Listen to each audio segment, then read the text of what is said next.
dije, bueno. Entonces seguimos con la recapitulation. Y vamos, porque presentamos a los convivientes, que íbamos a ir trayendo las lecturas. ¿Qué más?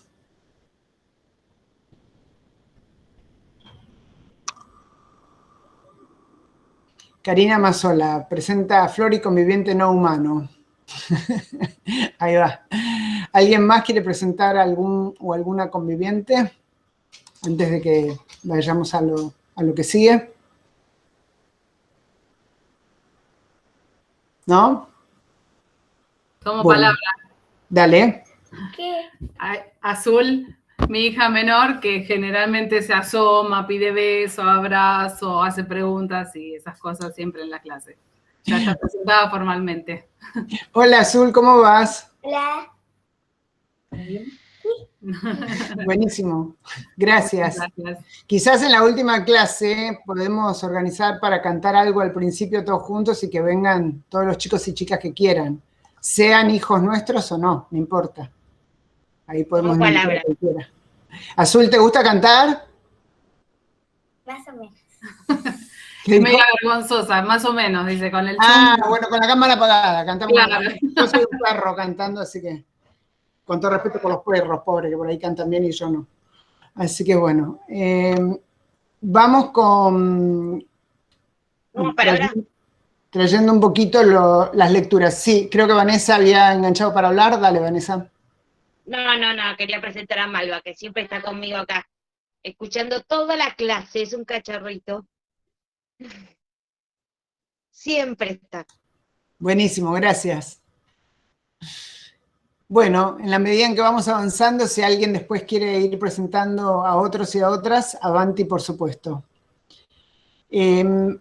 Vamos a tratar de ir un poquito primero con la memoria de ustedes, antes de que yo empiece a hablar, y quería saber si hay algo que pudieron leer o volver a escuchar el video de la clase o lo que fuera, que quieran traer como para empezar. O sea, si pensáramos en el texto de intervenciones postestructurales de Gibson y Graham, sea de algo que se acuerden que yo dije, de algo que hayan leído, de algo que les venga por ósmosis, ¿qué sería? Empecemos por ver qué nos acordamos de algo, si nos acordamos de algo. Tomo palabra, de vuelta. Yo algo que me quedó resonando mucho es esto del significante y el significado. Y justo vos, Ana, al principio de la clase hablaste un poco de que tal vez el significado no es tan importante, sino la historia de la palabra. Algo así me quedó a mí. Y yo pensaba también en relación a el glosario colaborativo que estamos haciendo, que yo muchas veces en los textos tengo una palabra que saco por contexto, pero que no entiendo perfectamente el significado, entonces lo busco y después lo subo. Y me pasó que pensé, tal vez también el significado que yo le doy por el contexto y por conocer, de escuchar alguna vez esa palabra, también tiene más valor que tal vez un significado que me da una página de internet, que también puede ser que ni siquiera sea de este país, y que muchas veces también está escrito desde un discurso de poder. Eso, paso palabra. Gracias, está muy bueno lo que decís porque lo ancla muy contextualmente en nuestro trabajo juntos y juntas, ¿no? Esa práctica del glosario que venimos insistiendo bastante, que a alguna gente le gusta más y a otra le gusta menos, pero que para nosotros, desde el equipo docente, nosotros y nosotras, es un ejercicio que justamente, como vos estás diciendo, permite poner muy de manifiesto algo que empezamos a hablar la vez pasada, que es la relación entre lo que yo la vez pasada llamé la marca textual. Yo dije, las palabras las podemos mirar como si fueran marcas textuales, que evocan algo que no está en esa marca, es decir, evocan una idea, podría ser un sueño, podría ser una historia, podría ser una sensación. A eso la vez pasada llamamos esa relación inestable justamente entre significante y significado, es decir, entre una marca, en este caso estamos tomando como marcas a las palabras, y lo que esa palabra evoca.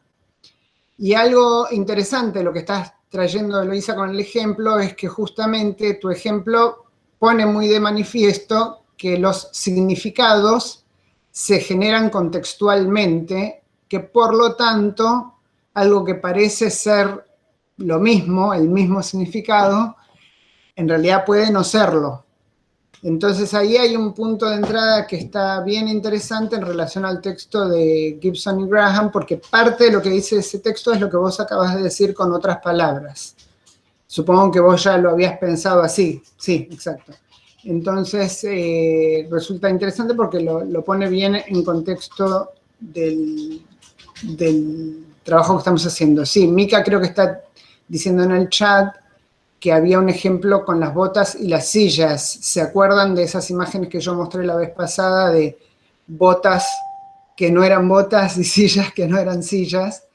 Y ahí también se nos provocaba a pensar sobre la posible relación o no, o falta de relación entre el significante y el significado. O sea, hay todo un espectro, unos matices que van entre el significante y el significado que son múltiples. Podríamos decir que son infinitos. Yo me animo a decir que son infinitos. Alguien me va a agarrar y me va a decir que infinitos no de ninguna manera. Eso me hace acordar a una historia, voy a hacer una asociación muy libre, que es la siguiente. Cuando mis dos varones eran más chicos, tendrían, no sé, 4 y 6 años, el más chiquito, el de 4, le dice al de 6, ay, fui al McDonald's y había infinitas pajitas de esas para tomar. Y el otro le dice, no, infinitas no. Y el chiquito le decía, sí, infinitas, un montón. Y el otro, no, infinito quiere decir otra cosa. Ahí había una cantidad que vos podías contar, o sea, era finito.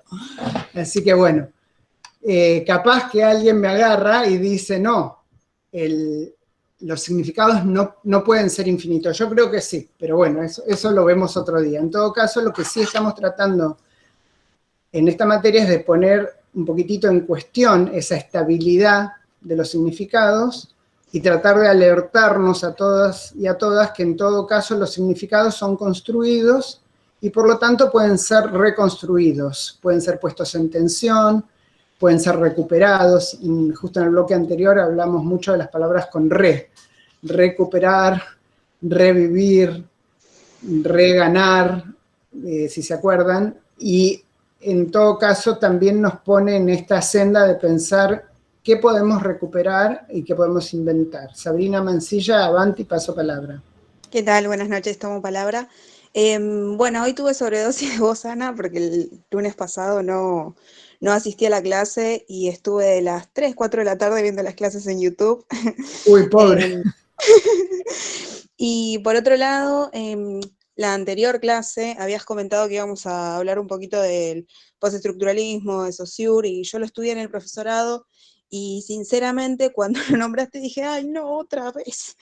Y la verdad Sí, que me cuando... acuerdo que vos escribiste eso en una de tus guías. Puede ser.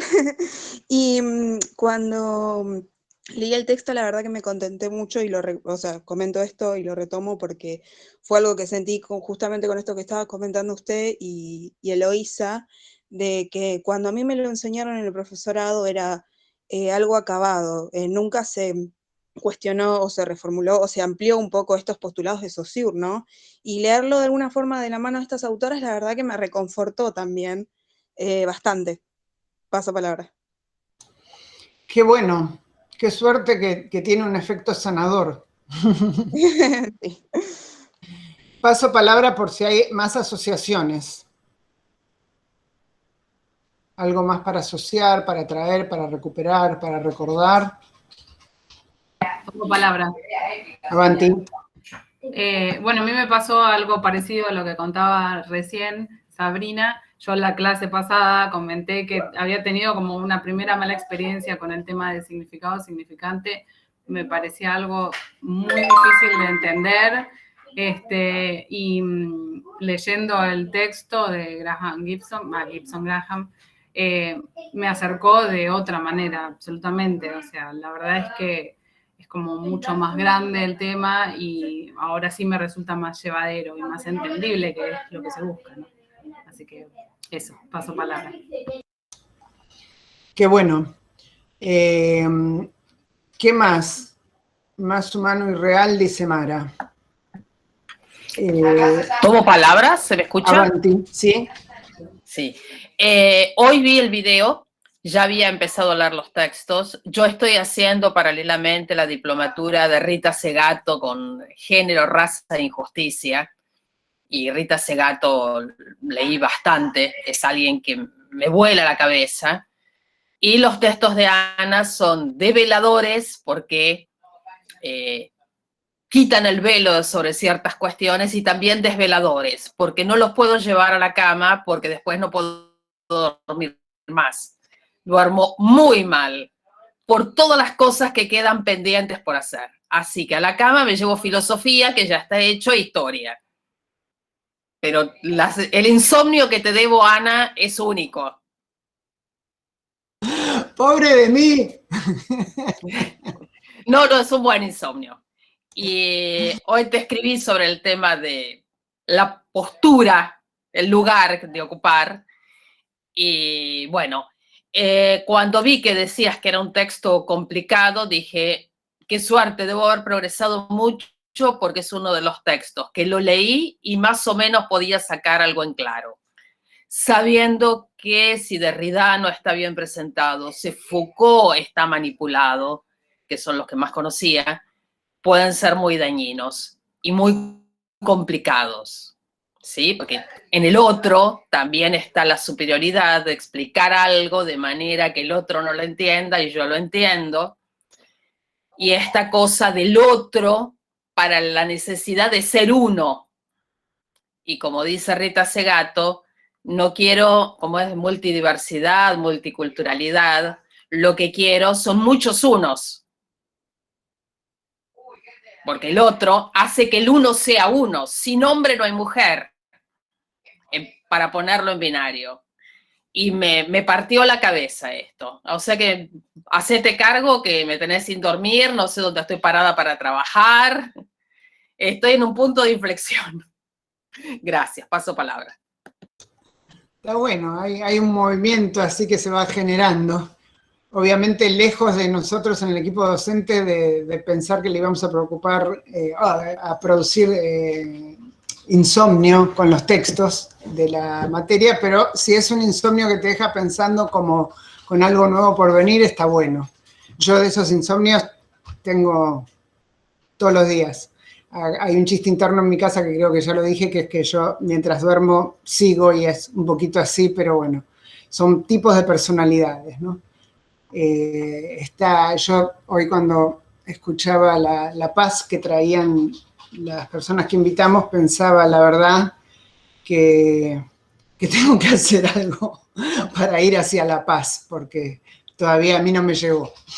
Pero fuera de este comentario un poquito más anecdótico acerca de cómo nos alarman algunas cosas y qué sé yo, me parece interesante también los comentarios que se están trayendo sobre la posibilidad de que un texto que sí tiene sus complejidades a la vez pueda ser resignificado como un texto fácil en el buen sentido, es decir, un texto en el que uno entra y tiene con qué trabajar y puede ir trabajando, y la verdad que es agradable para nosotros desde el equipo escuchar eso. ¿Algún otro comentario con respecto sea al texto leído? O bueno, por lo que estoy escuchando, hay varias personas que escucharon, o por lo menos un par, el video de la clase anterior, que por ahí les vino bien también para dedicarse después a la lectura. ¿Algo más que resuene, que traiga, que venga? Creo que el profesor David también leyó el texto, ¿no? Sí. Tenés el micrófono apagado si querés hablar. No, solamente sí que leí el texto.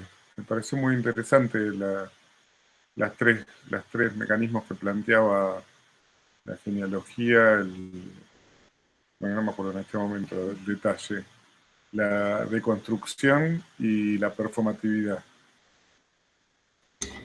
Gracias, David. Sí, entonces con eso vamos viendo las tres estrategias que plantean estas autoras: deconstrucción, genealogía y performatividad. Yo voy a cambiar mi plan de la clase, que me encanta hacer eso, y en vez de hablar así desde las diapos, después por ahí agarro alguna diapo, pero aparte me preparé unas diapos hoy re lindas, que después igual las voy a subir porque son lindas, porque me maté con el diseño, pero ese es otro tema. Pero en vez de ir ahora a las diapos, aprovecho el hilo que viene y digo, las autoras plantean deconstrucción, genealogía y performatividad. Voy a tirar de ese hilo para ver quienes leyeron o escucharon el video, qué entenderían por esas estrategias, la primera pregunta. Y la segunda pregunta es esa dificultad que ya nombramos la vez pasada, de tomarlas por separado. Es decir, son 3 estrategias que si bien se distinguen en el texto y se explica por qué, a la vez, cuando uno sigue leyendo el texto se da cuenta, o cuando uno sigue leyendo el texto se da cuenta de que están muy relacionadas entre sí.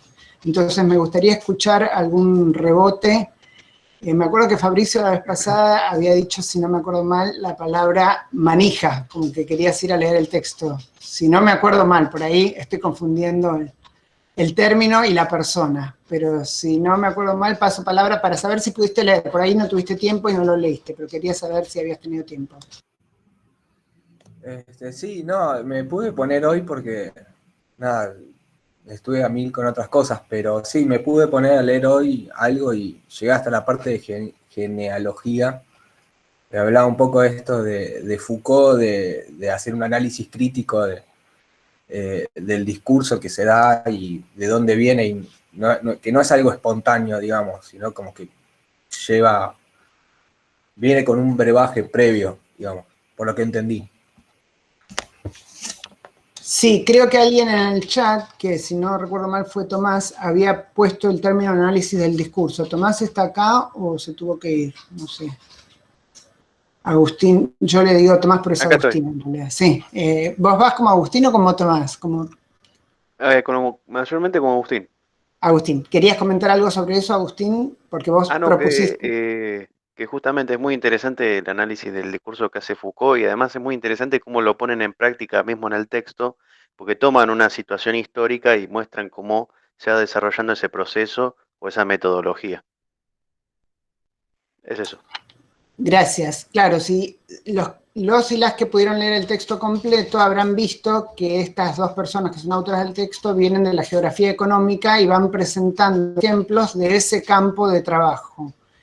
Las personas que están haciendo así con la cabeza, que yo siempre digo que eso es rebotón, cuando yo iba a la escuela era mucho de así, y me llamaban todo el tiempo para preguntarme qué estaba diciendo cuando hacía eso.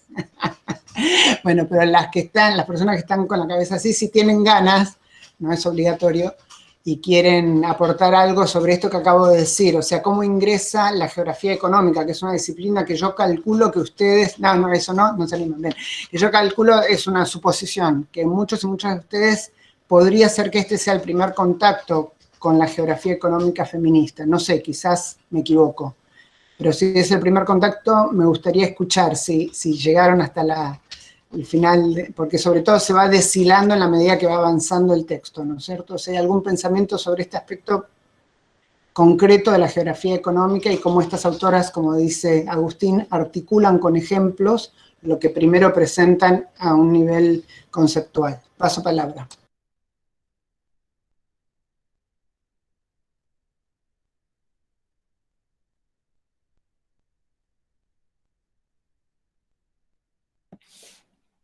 Si nadie toma, hay un ejemplo que me gustó mucho, que es el que pasa en Australia con ese lugar minero de producción que desaparece y queda mucha gente desempleada.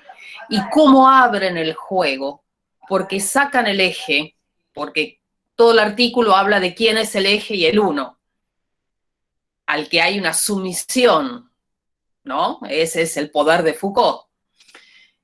El sometimiento, el disciplinamiento, cómo abren el juego para ver todas las posibilidades que hay en base a otros criterios, a otras miradas, a otros significados, a otras definiciones, a otras críticas.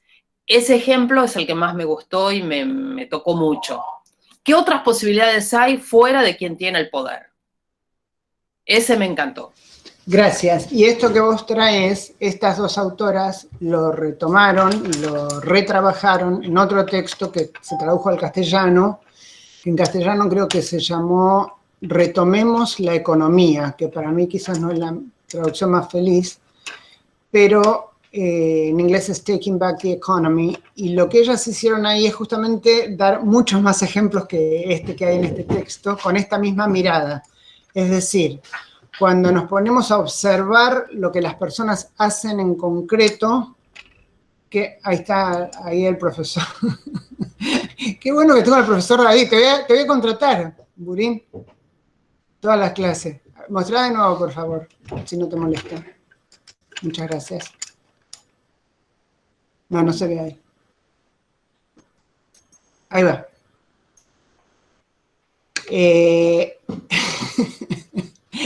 El libro está en PDF, así que después, si tienen curiosidad, me lo piden y lo podemos subir.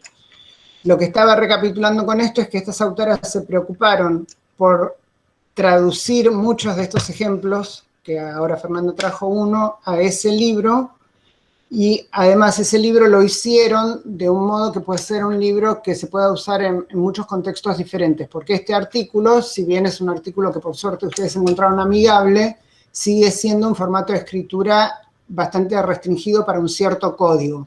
En cambio, ese libro lo hicieron con un código muy amplio. Código me refiero a la forma en que está escrito, a los ejemplos, a los diagramas, que permite una entrada mucho más amplia a los temas que se están trabajando. Ahí vino otro conviviente de Camila Jazmín Di Stefano. ¿Cómo se llama el conviviente? Ah, ya lo habíamos conocido otra vez, creo. Sí, seguramente, siempre se está ahí colgando. Ella es Inti Raymi. Inti Raymi, qué bueno. Inti Raymi es el solsticio del sol, sí. Sí. Bien, entonces, hasta ahora fuimos entonces recuperando que en el texto de Gibson y Graham se hace, por un lado, una presentación conceptual acerca de lo que es el estructuralismo y el postestructuralismo y cómo se ubican en sus relaciones respectivas. Eso se hace un poco sintético, pero está en este texto, así que por las dudas lo alerto, llamo la atención que eso se encuentra en este texto. Sin embargo, como ustedes mismas fueron diciendo, no se hace en abstracto y en general, sino con un objetivo que es desarrollar lo que viene después en el texto, que es proponer unas estrategias que estas profesoras llaman estrategias de intervención. Y ahí hay otro punto que yo ya señalé la vez pasada y lo quiero señalar ahora de nuevo, que es que en este sentido, estas escritoras nos proponen pensar que todo posicionamiento epistemológico es justamente eso, un posicionamiento. Es, en términos de lo que dice el texto, una performance en el sentido de que es algo que se hace, se va haciendo, se continúa haciendo y por lo tanto se puede hacer y deshacer. En ese sentido, esta perspectiva que traen ellas se diferencia de otras perspectivas que no tomarían tanto el punto de vista que generar conocimiento es a la vez intervenir. Ellas francamente dicen eso, o sea, producir conocimiento es intervenir. Y acá ellas traen 3 formas en que eso es posible y lo ponen a disposición de lo que después van mostrando como los ejemplos. Lo que yo acabo de hacer es una especie de abstract 2.0 remixado, unplugged, es el... ¿Cómo se dice unplugged en castellano? No me acuerdo. Bueno, es el abstract dicho de nuevo. Algo parecido decía Ignacio hace un rato. Te paso la palabra, Karina, para que lo expliques. Que me parece que una de las reflexiones que Ignacio decía en su intervención era que no se trataba de sumar a tesis o de estar, digamos, trayendo, subtrayendo del conocimiento de las comunidades conocimiento y hacer esa suerte de montones de tesis que no sirven para nada muchas veces, sino que justamente se trataba de intervenir, de generar conocimientos en las comunidades. Creo que estamos hablando de lo mismo, eso pensaba. Gracias, sí, es una buena asociación lo que estás diciendo, buena en el sentido de lo que estamos conversando, ¿no? Voy a pasar ahora entonces sí a mostrarles algunas de las diapos para por ahí puntualizar algunos aspectos que sí va a venir bien que tengan en cuenta en la medida en que lo que les vamos a pedir es que de acá al 25 de este mes tengan ustedes tiempo para, cuando hoy presentemos la guía 9, tengan ustedes tiempo para repasar por un lado el texto que entiendo que varios y varias de ustedes ya encararon para leer, algunas ya lo terminaron y otras no, que es el de Gibson y Graham, y después les pedimos que puedan elegir otro texto de otra de las autoras que propusimos para leer. A ver, esperen un cachito porque yo para poder hacer esto tengo que... Ahí va. Si se acuerdan, estas son nuestras autoras de la unidad 3. ¿Alguien ya les conoce los rostros y puede decir quiénes son? ¿Sí? O sea... ¿Tomo palabra? Avanti. La antropóloga es Rita Segato, la socióloga Cusicanqui, que lo escribí re mal, menos mal, Ana, que pusiste su nombre porque lo había escrito re mal. Me llamaba mucho la atención el apellido. En educación, Walsh, algo así, Walsh, y ya se me confunde quién es quién de Gibson y Graham.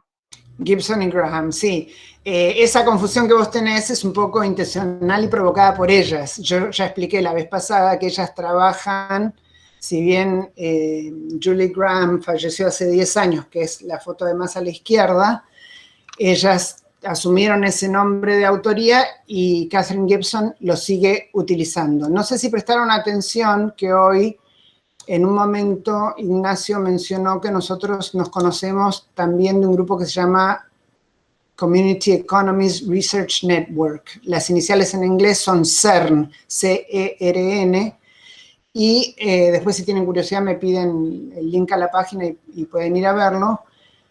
Y ese trabajo se inspira originalmente en el trabajo de estas dos mujeres, pero como bien dijo Ignacio hoy, fue alcanzando una expansión geográfica muy grande este trabajo y en muchos idiomas. Es decir, el trabajo de ellas, por un lado ha sido traducido, pero por otro lado al revés. Hay muchos escritos en distintos idiomas, japonés, chino, finés, que es lo que a veces se dice finlandés, pero sería finés, supuestamente correctamente, castellano, que dialogan con las ideas de estas autoras.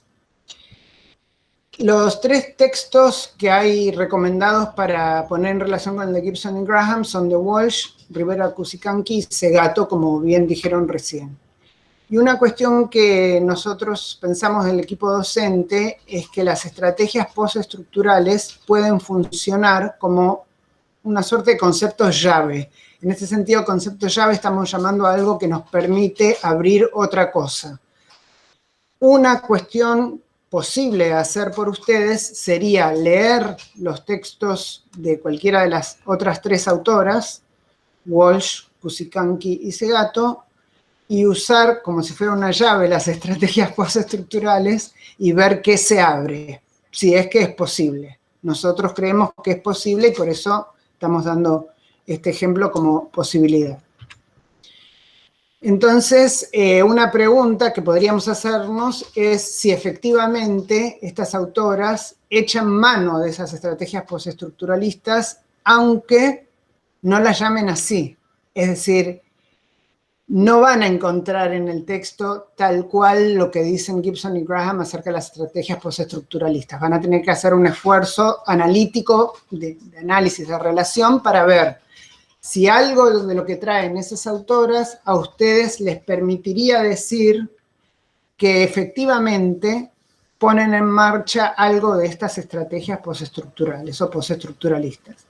Tengo la curiosidad de saber, y creo que sí, bueno, Fernanda ya dijo que está tomando un seminario, o sea que ya viene leyendo textos de Segato de antes, pero quería saber, Karina, sé que ya había leído textos de Cusicanqui también, no sé si este o otros. Quería saber, tomando los ejemplos de ustedes o de alguien más que haya leído, si estarían en condiciones de pensar esta pregunta que está acá. ¿Echan mano? ¿Podrían decirlo? O sea, como dije, no diciendo ellas nombran las estrategias postestructuralistas. No estoy diciendo que hagan eso, pero de lo que entendieron que es la deconstrucción, la genealogía, la performance. Hay algo de lo que hacen estas autoras que ustedes podrían decir, ah, podría ser, se parece a algo así. Paso palabra. Acá puede responder cualquiera, paso palabra.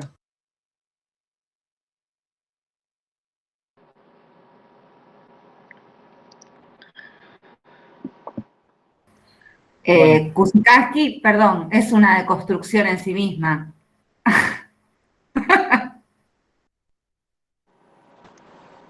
Es una buena cuestión lo que estás diciendo. Tratá de explicar por qué. Sí, coincido con eso que dijiste. Tratemos de desmenuzarlo, después le pasamos la palabra a Lucas. Porque desde la construcción de su propia identidad, desde sí misma, desde la construcción de su propia identidad, cómo se construye como Virchola, es decir, como justamente no está en un medio, ella rechaza esta propuesta binaria de ponerse en una posición, se construye y se deconstruye ella misma en su identidad. Entonces, desde ahí puedo decir que claramente hay una deconstrucción en su propia identidad. También la puedo pensar que obviamente en contraposición a los discursos de poder que ella denuncia permanentemente, también pensando en la performance, ella habilita puertas para construir con otros agenciamientos o tejidos de posibilidad y de nuevas identidades. Entonces, digo, sí, claramente, no los nombra, pero sus textos hacen referencia a las tres estrategias. Bien, sí, estoy de acuerdo. Lucas, que iba a hablar antes justo con vos y se chocaron en el éter. En el éter. ¿Cuáles eran las estrategias? Genealogía, formatividad. ¿Quién lo ayuda a Lucas? Yo no leí el texto de... ¿Y de construcción puede ser? Postestructuralismo todavía. Claro, a ver, ¿vos leíste el texto de Gibson y Graham? Perdón, para entender yo, ¿eso es lo que estás diciendo? No, yo no lo leí todavía, pero escuchando que son estas las estrategias, se me ocurre que tal vez el de Catherine Walsh puede que se trate sobre genealogía, porque como que hace una mezcla de la raíz de unos autores y cómo, o sea, los interrelaciona en un punto como si fuera un árbol genealógico. Me dio esa sensación y por lo tanto infiero que se podría tratar de eso. Bien, ¿vos leíste el texto de Walsh o es una hipótesis de lectura lo que me estás diciendo en base al título? No, el de Walsh sí lo leí. Ah, bien. Entonces sí, ese podría ser un hilo para tirar, es decir, en esa reconstrucción, te estás refiriendo a esa reconstrucción que hace de distintos autores y a cómo va hilando una suerte de historización, que vos te acordás para qué lo hace a eso, ¿podrías explicar? ¿O por qué ella hace eso? Porque ahí está la respuesta a lo que vos estás diciendo justamente. No me acuerdo bien, o sea, sé que va armando una solución o intentando encaminar las posibles alternativas a la decolonización o descolonización y va por ahí. Exacto, entonces, lo que estás diciendo resultaría posible e interesante de hacer con estos dos textos. Sí, igual, por favor, andá y lee el de Gibson y Graham. Yo a Lucas me lo voy a llevar algún día a jugar al casino, porque yo tengo la noción de que vos mirás y sabés qué número va a salir. Tenés como la visión a futuro. Pero quiero aclararles que fui una sola vez al casino y no me animé a jugar. Fui y miré y dije, ay, no, esto no es para mí. Me da mucha ansiedad.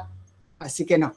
Pero al margen de esa tontera que acabo de decir, traigo lo que dice Lucas con respecto a lo siguiente. En el texto de esa autora, ella va como desmontando la historia de algunos referentes de la educación para ir mostrando cómo es posible usar esas teorías y esos conceptos para pensar en una posición decolonizadora y descolonizadora. Acá vamos a usar los dos términos. La vez pasada yo explicaba que los van a poder encontrar a los dos, en algunos textos están ambos términos, y hay personas que los toman como sinónimos y hay personas que los diferencian. ¿Alguien se acuerda un poquito de lo que yo dije sobre esto?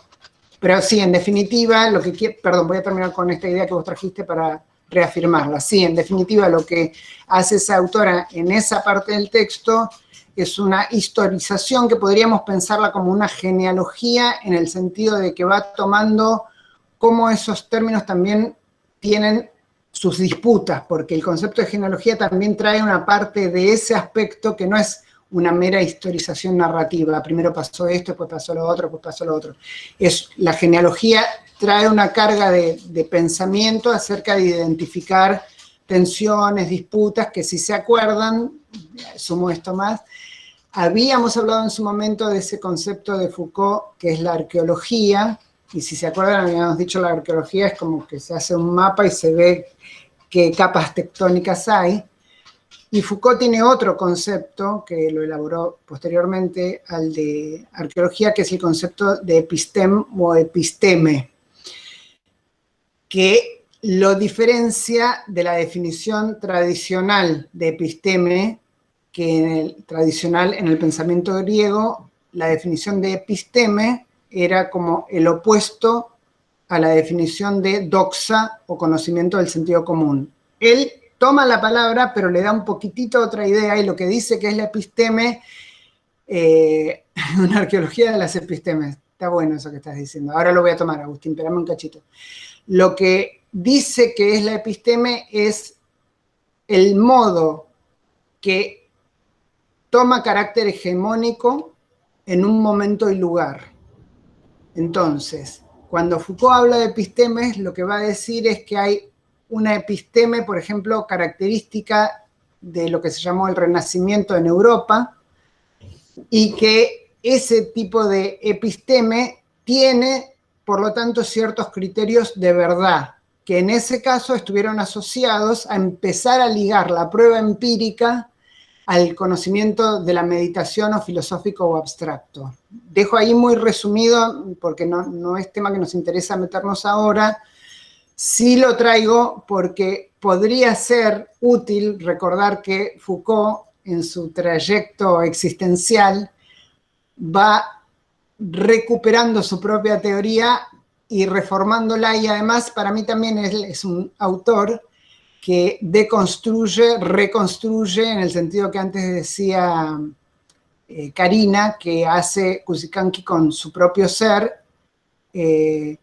Foucault lo toma con su propia teoría. Sí, ahí está el comentario de Eloísa sobre, claro, tomó el significante y le cambió el significado, exactamente.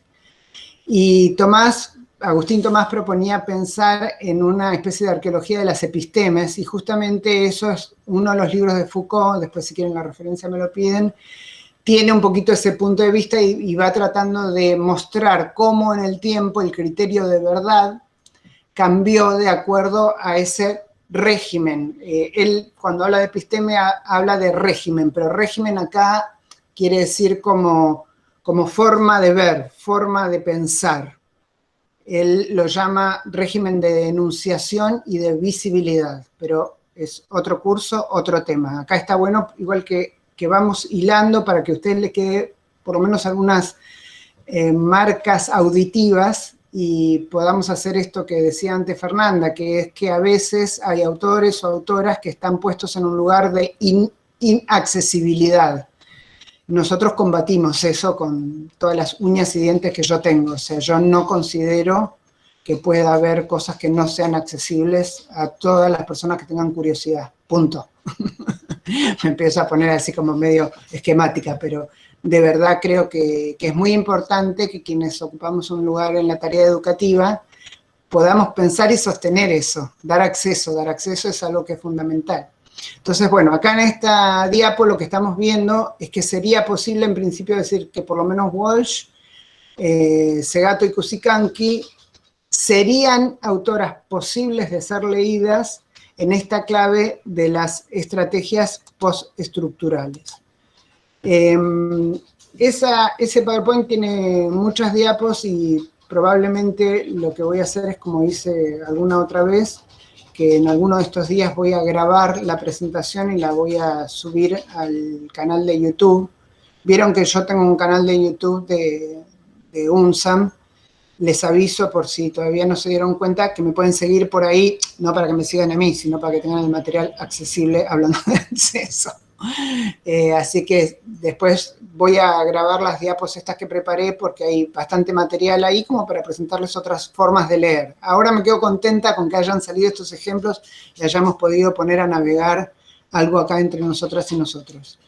Voy a hacer la pregunta del millón, que quiero que nos quedemos unos minutitos más, que es esta. ¿Alguien que habló poco en esta clase tiene ganas de decir algo, lo que sea?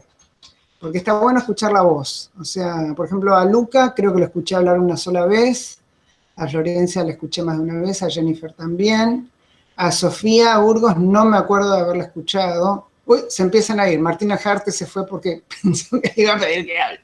Bueno, pero estaría bueno si nunca se fue. ¡Chan! No voy a decir más nombres porque se me van todos. No, estaba tratando de proponer que antes de despedirnos hoy pueda haber un momentito en que la gente que tiene ganas pueda tomar la palabra, de esta gente que habitualmente no habla mucho, por ahí, para decir lo que tenga ganas, no importa si es sobre el texto, si es para escuchar. Paso palabra.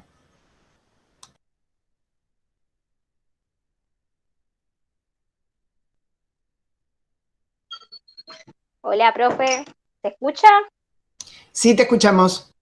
Ah, perfecto. Yo a veces no participo porque estoy trabajando en ese horario, pero más que nada mi duda era con la bitácora, o sea, si hay que entregarla el próximo lunes o hay que tener más o menos un bosquejo de lo que tenemos que armar. Hoy vamos a subir la guía 9. Igual me dejás preocupada con el tema de que trabajás en el mismo horario que la clase porque es una cosa muy complicada, o sea, es muy difícil hacer dos cosas al mismo tiempo. Sí, o sea, yo trabajo en un local de ropa, entonces a veces Sí, me tengo acuerdo el tiempo para de tu... escuchar, pero igual cuando suben los audios y todo eso, yo escucho la clase. Está bueno, sí. Igual una cuestión como para ir pensando, hilando y tomando tu ejemplo, es que es cierto que la virtualidad nos permite hacer más de una cosa al mismo tiempo, a la vez que mi experiencia es que, lo digo de cara al cuatrimestre que viene, que en lo posible traten de elegir horarios que no les coincidan con otra cosa porque a ustedes se les dificulta mucho y nosotros eso lo percibimos también, se les hace muy complicado. Lo de la guía 9, ahora si quieren vemos la guía, pero, y tu pregunta va a estar contestada ahí, sí, la bitácora va a haber que adjuntarla. Bueno. Paso la palabra. Listo, gracias. No, de nada. Paso la palabra para ver si hay algún otro comentario. Por ejemplo, creo que Alicia habló un par de veces, me acuerdo que Alicia sí puso algunos comentarios en el chat, eso sí me acuerdo, pero, y creo que alguna vez dijiste algo, si no me acuerdo mal, pero si tenés ganas de decir algo, te invito. Me gustaría escucharte y si no, no, tranquila.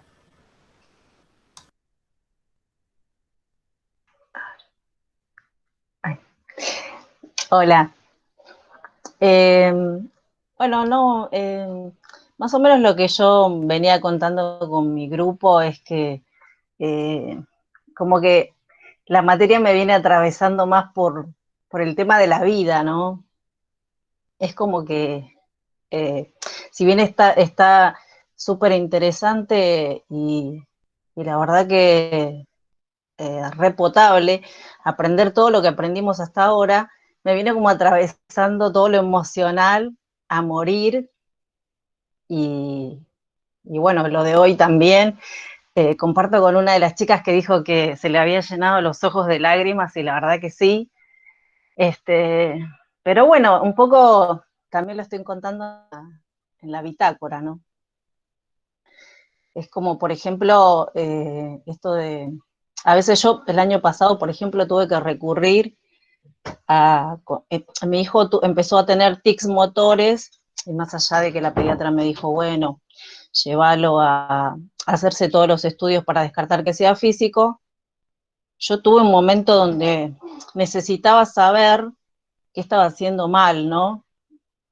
Desde su entorno, desde nosotros, más allá de que estábamos encerrados y toda la historia, sentí como que no me alcanzaba justamente esto de lo científico, ¿no? Y bueno, más allá de que lo llegué a hacer todo y salió todo bien, necesitaba como otra explicación. Y bueno, entonces ahí fue cuando compro un curso de una psicóloga mexicana, divina, y ahí tenemos un grupo cerrado de Facebook donde yo empiezo a buscar comentarios sobre lo que le pasaba a mi hijo, y eso me conecta con Reiki, con las flores, perdón, con las flores de Bach, y bueno, necesité como investigar eso, hasta que, bueno, lo llevé ahí. Hoy por hoy le contaba a las chicas que puedo decir que, o mejor dicho, no puedo afirmar si él empezó con una terapia psicológica, y yo hoy por hoy no puedo afirmar cuál de las dos, o si las dos le hizo bien porque está mucho mejor, porque era un tic que comprometía todo el cuerpo, después se sumaron otros, y bueno, cuando llegamos a Reiki fue todo muy lindo porque era como entender esto de lo que le pasaba, pero desde otro lado, y bueno, cosas muy lindas que me dijo la maestra Reiki, que bueno, nada, me impresionó mucho cómo se conectaba con esta materia, esto de que él llegara con el tic a la camilla, y bueno, cuando ella empezara con esto de la imposición de manos o del masaje, se le fuera, ¿no? Es como que es súper fuerte, digo. Me conectó mucho con eso, me conecta con la vida cotidiana, por ejemplo, lo de hoy, me conectó mucho con mis abuelos, con esto de curarte desde lo natural. La verdad que, bueno, nada, súper interesante. Muy, muy lindo, y bueno, y como muy sano, ¿no? Digo, como de alguna manera nos vamos olvidando cuán contaminado estamos de todo esto que nos trae vivir en lo urbano, por decirlo de alguna manera, y cómo nos vamos olvidando como de dónde venimos, ¿no?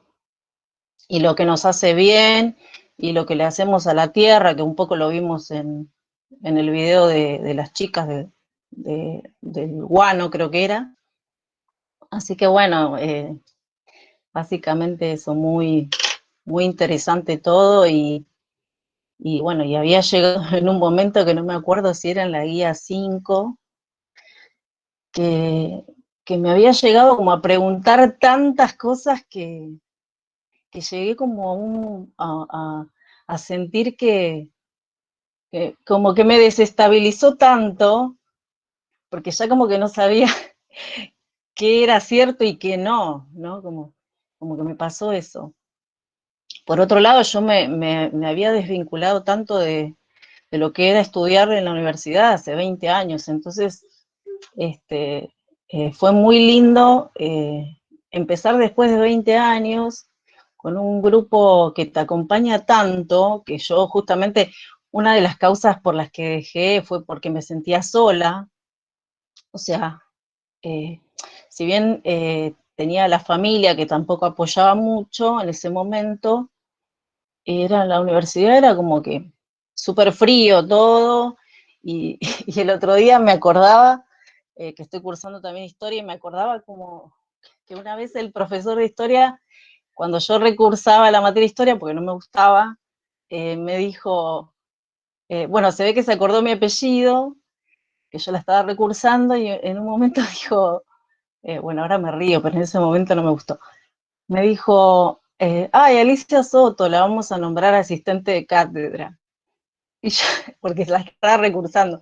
Entonces digo, fue como, nada, hoy por hoy doy gracias a Dios de que esos profesores ya no los vemos, Y bueno, y después por este lado de futuros educadores, aprender un poco con esto que nos están enseñando, ¿no? También desde lo pedagógico, desde implementar, digamos, propuestas desde el arte, desde la música, que te llegan de verdad y que te conectan y hacen que a su vez el conocimiento te quede marcado, ¿no? Hablando mucho hoy de marcas. Nada, eso fue como todo junto, decir hoy todo junto lo que por ahí antes no me animé a decir. Te agradezco, la verdad, porque por supuesto que es conmovedor e interesante lo que estás diciendo, las dos cosas, y te agradezco que hayas tenido la posibilidad de decirlo, que es algo que siempre digo yo, que es que cuando la gente está muy callada, que puede ser que quiera estar callada, siempre la pregunta que yo me hago es, ¿cuánto nos estamos perdiendo? Y con lo que acabas de decirme lo confirmo, es decir, en la medida en que podemos generar estos espacios donde animarnos a tomar la palabra en el momento que sea, se reconfirma esta posibilidad de aprender entre muchos en un diálogo abierto. Y para mí es interesante también escucharte, pensaba mientras te escuchaba como con muchos oídos distintos, ¿no? Por un lado el oído de mamá, como yo soy mamá y también abuela, muchas veces paso por situaciones de mucha tensión con respecto a la salud de mis más chicos. Entonces me vinculé empáticamente a tu relato por diversas situaciones por las que pasé y todavía paso, a la vez que también te escuchaba con el oído conceptual, que estabas trayendo algo muy interesante conceptualmente para trabajar, y que después pensaba, por ahí, estuve a punto de detener la grabación porque cuando empezaste a hablar me pareció que ibas a comentar algo muy personal, y me dio pudor, y después decidí dejarlo, y en un punto yo me alegro de haberlo dejado, porque vos si lo querés lo podés escuchar de nuevo y retomarlo para lo que estás escribiendo, lo que estás pensando, te queda una marca de haber compartido este pensamiento que traes, estas cuestiones que te están atravesando la vida, como dijiste. Otra parte, otro oído con el que te escuché es como yo, alumna de lugares. Yo muchas veces pasé por situaciones donde la Alicia Soto, que la nombraban asistente de cátedra porque recursó, era yo. Yo, como tenía un carácter, siempre tuve muy explosivo. Cuando me pasaban esas cosas, no me portaba tan bien como Alicia Soto, pero he pasado muchas veces por ese lugar, y considero que es una muy mala estrategia didáctica, la verdad, poner en vergüenza al alumno para enseñar no sé qué, enseñar humillación, no sé. Bueno, podría seguir describiendo todas las orejas con las que te escuché, pero me voy a detener acá por las dudas que alguien más quiera decir algo antes de despedirnos. ¿Hay alguien más que quiera comentar algo? A mí me da un poquito también de pudor que esté el profesor David hoy, porque yo a veces comento en mi familia situaciones no solo del trabajo con ustedes, sino de mi trabajo en general. Y bueno, ahora lo tengo ahí viéndome en vivo y en directo. No sé, profesor David, si querés decir algo, pero si no pasamos la palabra a otros profesores y profesoras que están hoy acá. Sí, no, muy cortito de lo que decía al principio Alicia. Tiene que ver de algún modo con lo mismo que vimos al principio, con esta cosa circular, ¿no? De los compañeros de mapuches que vinieron a compartir su experiencia. Mi padre era médico, era psiquiatra, y cuando yo tenía 14, 15 años, él me llevaba a unas reuniones a las que iba de medicina, de antropología médica, una asociación de antropología médica que dirigía un tipo que se llama Fernando Fis Fernández, que es un médico que era el titular de la cátedra de Historia de la Medicina en la Facultad de Medicina, que llegó a los 100 y pico de años de vida, y que era un personaje, y él escribió un libro que se llama Todo lo que cura es medicina, a partir de la imposibilidad que él tuvo de curar a su madre con medicina alopática. Y él mismo se propuso en su vida desarrollar una tarea académica que consistía en visitar tribus y comunidades aborígenes de todo el mundo para analizar cuál era la medicina que cada pueblo había desarrollado y tener intercambios que para él eran académicos con los chamanes o con los médicos comunitarios que cada comunidad tenía. Y el consultorio de él era un museo, era muy impresionante, y él aplicaba todas las técnicas que conocía, acupuntura, herboristería, quiropraxia, había traído equipos y máquinas de distintos lados de lo más estrambóticas. Pero bueno, eso, digo, me parece que es interesante esta apertura epistemológica, de algún modo, de pensar que no solamente la ciencia occidental es la que tiene la posta, ¿no? Sino que hay mucho conocimiento que se desaprovecha y que a veces en muchas situaciones es más efectivo.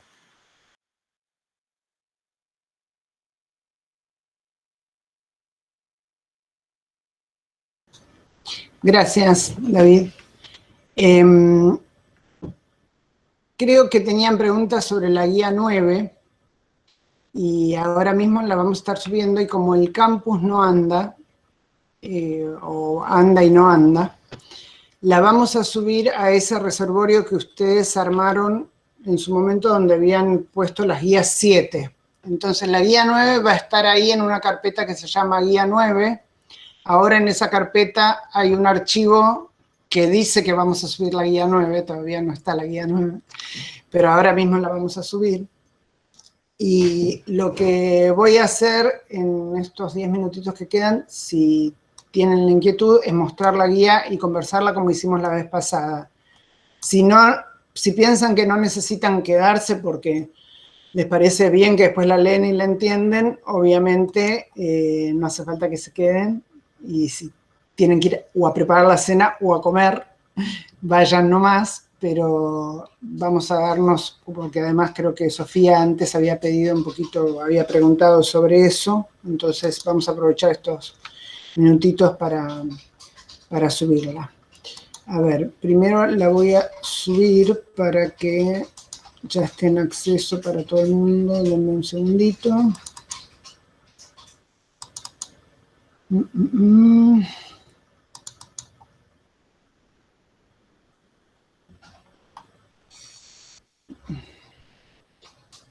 Mientras Anita prepara, yo ya me voy a retirar en unos minutitos. Algunos están recibiendo un correo electrónico acerca de algunos procesos de escritura que podamos seguir acompañando. Por otro lado, también, y para no olvidarnos, tengan en cuenta que estamos transitando como ya las últimas semanas, el lunes que viene es feriado, nos vamos a ver el 28, de organizar los tiempos, principalmente con esta guía 9, pero también de verificar que hay algunos que todavía nos adeudan algunos trabajos, principalmente lo que estoy mirando ahora, y también van a recibir, quizás un poquito tarde, hoy, un mail respecto a la guía 6, que es la que ustedes también tenían que subir al espacio virtual. Así que nos están faltando, yo voy a empezar a escribirles como para que esto no nos agarre. ¿La 6 era o la 7? No, la 7 habíamos dado. Está bien. Sí, la 6 todavía estábamos con el campus normal. Estábamos con el campus. Sí. Igual con la 7 también estábamos con el campus normal. Sí, pero la 6, tanto la 6 o la 7, que hay algunos que faltan, que no estábamos con el campus caído, no tenemos las guías. Ahí voy. Ese es el punto, digamos. Así que, bueno, estamos como haciendo Hoy en la reunión de equipo decíamos, bueno, no es el campus en ese momento, ni la pandemia, es algo que sucedió, entonces, bueno, yo me voy a poner en contacto para que vayamos poniéndonos como al día, para que no nos quede nada pendiente, ¿sí? Así que les pido que hagamos este último esfuerzo de tener todo al día para que a fin de la cursada podamos regularizar, ¿sí? Nada más que eso, los saludo, hermosa clase. Me gustó verlos y también escuchar, como Alicia, algunos que no habíamos escuchado aún. Nos vemos. Los dejo con Anita y con la guía 9. Mil gracias, Juli. Y retomando un poquito lo que dice Juli antes de pasar a la guía 9, digo también que pasa a veces, no solo en este grupo, ya nos ha pasado en otros grupos, que cuando hay gente que por lo que fuera se va atrasando demasiado y siempre igual pide un poquito de extensión, para el equipo docente resulta una tensión muy, muy grande porque a veces pensamos que estamos siendo injustos con los que cumplieron a tiempo. Así que esa cuestión ética a nosotros, y sobre todo me confieso, me pasa mucho a mí me resulta muy compleja esa situación, así que nomás la dejamos planteado también como parte del criterio que estamos tomando nosotros. Ustedes ya sabían, ya leyeron el programa, habían indicado su aceptación como del marco de trabajo, entonces es importante para nosotros y nosotras refrescar ese acuerdo inicial que lo fuimos además reacordando cada semana, para que nadie se sienta mal, porque es por eso que nosotros estamos tratando de que tomemos un pulso común. ¿Estoy compartiendo pantalla o no? No, ¿no? A ver, guía 9. Ahí va. Ahora sí estoy compartiendo. Sí, sí. Bien, entonces, voy a pasar más o menos velozmente por algunas partes. Les voy a comentar que del material que enviaron en la guía 8, fuimos tomando sus recomendaciones para armar las consignas. Lo que hicimos fue combinar varias de las propuestas de varios de los grupos, digamos, o sea que por ahí no van a encontrar su consigna tal cual, porque la reformulamos. Creo que sí conservamos una de las consignas tal cual y la pusimos entre comillas porque por cómo estaba elaborada en el contexto de cómo viene la cuestión valía la pena dejarlo así. Pero en términos generales lo que les queríamos comentar es que desde el equipo docente este trabajo que propusimos nos vuelve a resultar muy, muy satisfactorio porque, como decíamos, hay, digamos, como yo dije antes, todos podemos ser profesores, todos somos profesores, de hecho, y a veces es cuestión un poquito de cambiar la cabeza, es decir, está bien, estamos pensando juntos, ¿cómo hago para aportar mi parte? Que era un poco el pedido que le habíamos hecho a ustedes, ¿no? La guía 9 vence el día 25 de junio, o sea que faltan 11 días. No vamos a aceptar en este caso entregas tardías, o sea, si ustedes no la pueden subir, va a ser un problemón. Y les vamos a pedir que la suban 2 veces si es que el aula virtual está abierta. Es decir, que la suban a la carpeta compartida que ustedes mismos y mismas ya iniciaron, en la carpeta 9, y que la suban al aula. Le vamos a pedir esas 2 cosas. Acá, como siempre, les volvemos a decir que pongan su apellido y nombre y también que digan de nuevo de qué grupo son, porque mucho de lo que va a pasar acá va a estar ligado al trabajo que viene haciendo un grupo y para nosotros es más cómodo tenerlo ahí ya de frente y ya sabemos. Les decimos, como siempre, que primero lean todo el documento, o sea, lo primero que les decimos es lean todo el documento, después que elijan la consigna que van a contestar y que después respondan. Tomando la pregunta que hizo Sofía antes, lo que les decimos es que en todas las consignas, hay 5 consignas y van a tener que elegir una de esas 5. Es decir, no se mareen, hay 5, pero son para elegir una. Y lo que sí les pedimos en todas las consignas es que suban también su bitácora. Podría ser que ustedes quieran, digamos, el texto de su bitácora, ponerlo a continuación de la consigna, entonces hacen un archivo solo largo, o podría ser que ustedes quieran contestar la consigna y aparte subir la bitácora. En caso de que hagan así, fíjense que pusimos instrucciones de cómo nombrar los archivos, porque al día de hoy los siguen nombrando cualquiera y nos volvemos locos. Así que porfa, la última guía, dennos el gusto. Ahí también les indicamos que para seguir practicando un poquito esto del formato APA, la respuesta a la consigna la hagan con ese formato. La bitácora no, la bitácora es lo que ustedes tengan ganas de hacer, pero la respuesta a la consigna sí. Acá les volvemos a reiterar entonces que hay 5 consignas para elegir solamente una al final de la primera página. Después acá les decimos en rojo cómo guardar los archivos, que es lo que acabo de decir, y después están las consignas. Yo ahora no me voy a detener en cada una de las consignas, pero sí voy a decir cuestiones generales de todas las consignas. Por empezar, les muestro que si van así para abajo, ven las 5 consignas.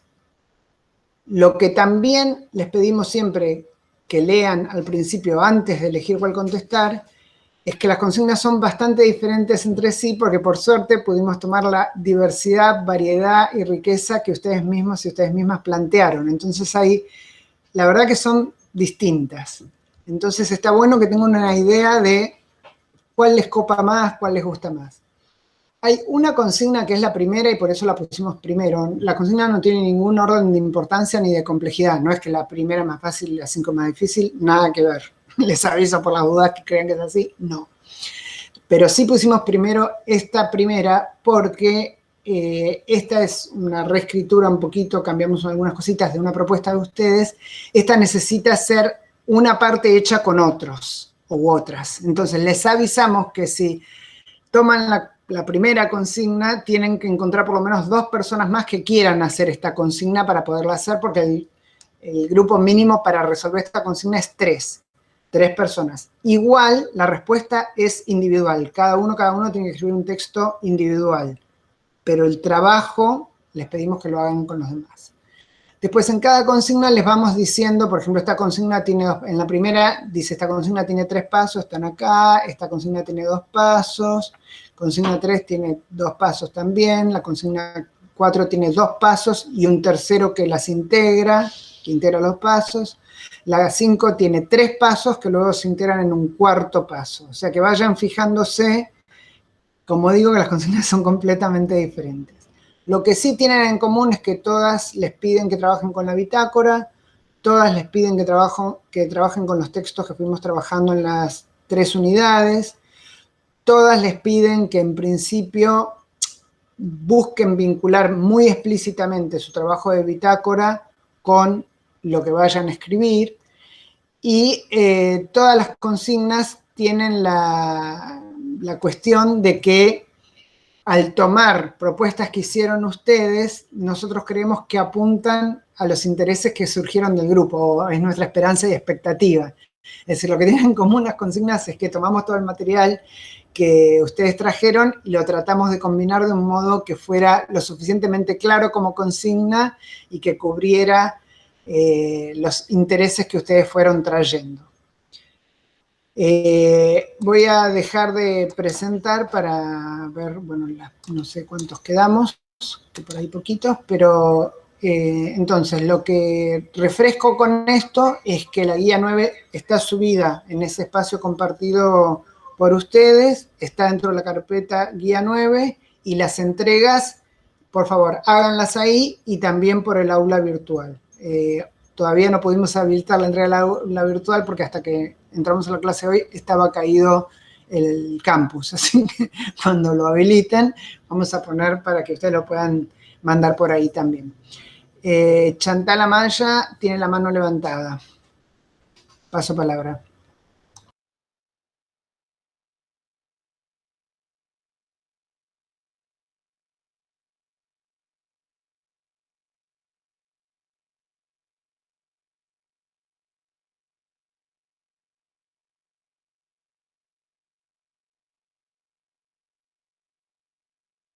No te escuchamos, Chantal. ¿Tenés el micrófono cerrado?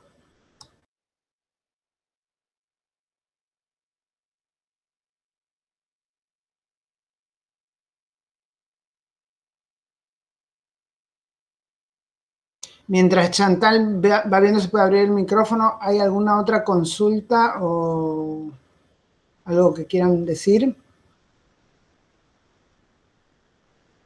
¿No? Chantal, ¿querés escribir en el chat si no?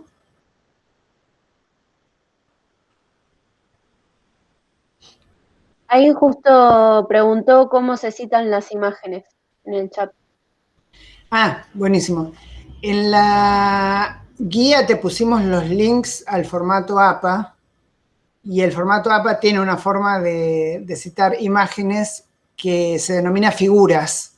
Y lo que tenés que hacer para citar imágenes, no me acuerdo si está acá la persona, ahora me va a fallar la memoria, voy a tratar de hacer un esfuerzo de acordarme, pero hay alguien que hace, creo que 3 clases, dijo que había aprendido con el formato APA a citar fotografía justamente, pero creo que no está acá porque, bueno, si no enseguida me diría si fui yo, y yo ahora no me acuerdo quién era. Pero en el formato APA se pueden pegar, por decirlo así, en el texto fotografías y citarlas como figuras y hay que ordenarlas por número, es decir, si yo tengo 4 fotos que quiero poner, pongo la foto 1, la 2, la 3, la 4 en el texto donde vaya, y lo que tengo que hacer es darle un título a cada figura para que en el texto quede referenciado. Esa es la explicación general de cómo se hace con las imágenes. En los links que te pasamos lo vas a encontrar y si no lo entendieras, escribinos un correo y preguntanos que te volvemos a explicar. No hay problema con eso. ¿Qué más?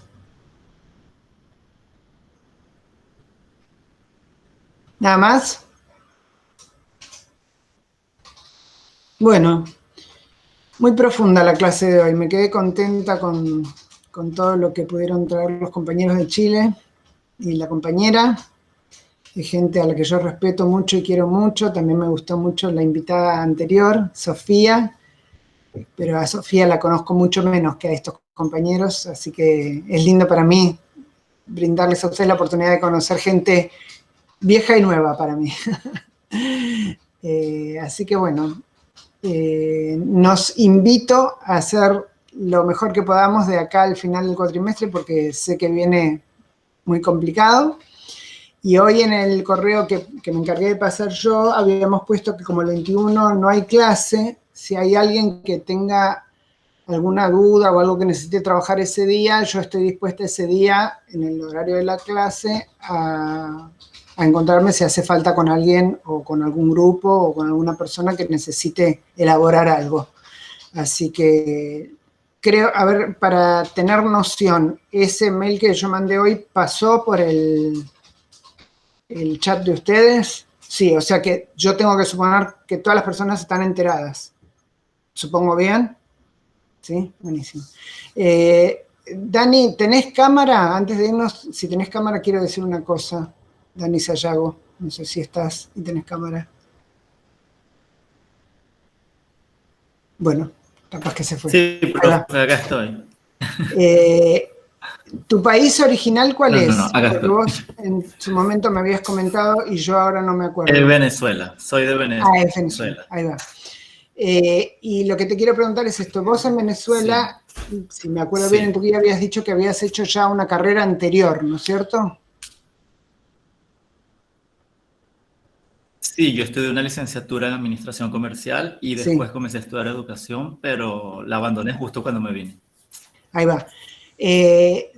Simplemente quería decirte en público que nos pareció muy buena la resolución que hiciste de las lecturas que hiciste con el texto de Freud, con el trabajo con los cuadros. Y lo digo en público, como hago muchas veces que muestro trabajo de otros, pero ahora dije el nombre y apellido, porque me parece interesante esa resolución que le diste, que muchos y muchas de ustedes también hacen muy buenas resoluciones gráficas y muy buena resolución de contenido, y Dani hizo algo interesante con la lectura. Y lo digo por lo siguiente, porque esa fue una lectura que varios y varias de ustedes dijeron que les resultó trabajosa hacer por el contenido, y como Dani encontró una forma, para mi gusto, muy amigable de brindar el contenido, simplemente digo que yo voto porque se ponga a disposición. En ese sentido, voy a también decir que estaría bueno que si tienen tiempo y ganas, llenen esa carpetita que ustedes armaron, el que tenga ganas de subir sus guías, en las carpetitas de cada guía, porque yo vi que abrieron una carpetita por guía, pero hasta donde yo había mirado no había casi nada, que me llamó la atención. Dije, ¿cómo? Se propusieron compartir, no compartieron nada. Pero aprovecho lo que acaba de decir Dani para decir que como cada uno y cada una de ustedes trae algo singular y algo interesante, el caso de Dani les estoy comentando por lo que dije, que hay varios y varias que expresaron que ese texto les resultó particularmente trabajoso y ahí hay como una ayuda para navegar el texto. Entonces me parecería lindo que al terminar la cursada, que termina el día 28 de junio, que es nuestra última clase, si tuvieron tiempo, suban lo que quieran compartir con las demás para que les quede ahí un reservorio bien nutridito. Así que bueno, la invitación a nutrirse. Bueno, por mi parte, agradecerles como siempre. Me encanta lo que hago, por suerte para mí, y me encanta trabajar con ustedes, por suerte para mí. Y espero que por suerte para ustedes, no sé, pero para mí es un gran honor y una gran alegría. Así que les agradezco un montón y, como siempre digo, los quiero mucho. No me da pudor decirlo. Me gusta mucho el afecto que se genera y me parece que es una gran fuente de energía para seguir pensando. Así que, bueno, que estén bien, cuídense mucho.